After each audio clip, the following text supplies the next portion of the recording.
So, in fact, when I first started drawing, I was a programmer.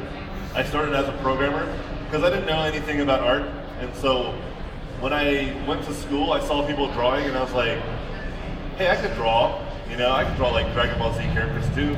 And then that's when I switched over to art. And so when I first started my education in art, I literally was just digital. I did everything digitally. And it's funny because I went from digital to traditional later. Like after 2 or 3 years, I started messing with traditional to see like, you know, if I could actually draw traditionally. And surprisingly enough, I could, you know? And it's funny because, you know, people try to make assumptions that there's a real big difference between the two. But I feel like what the difference is the same between like oils and acrylics. It's just like two different mediums. You know, even if you're an oil painter, it doesn't really mean you can paint like acrylics or watercolor or chalk, you know? You have to practice, you know, your fundamentals, and then from there you can switch between the mediums. And then it's just learning the new medium, like how does oil work, how does watercolors work, right?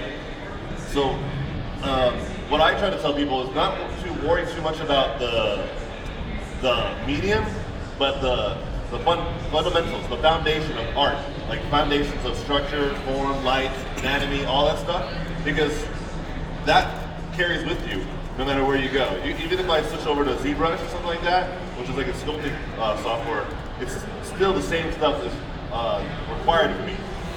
You know, like if someone came on the stage right now and like chopped off my right arm, for whatever reason, they're like, I'm gonna chop off his right arm. Do not do that.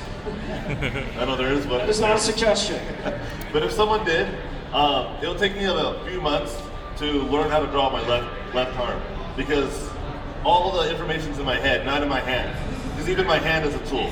If that makes any sense.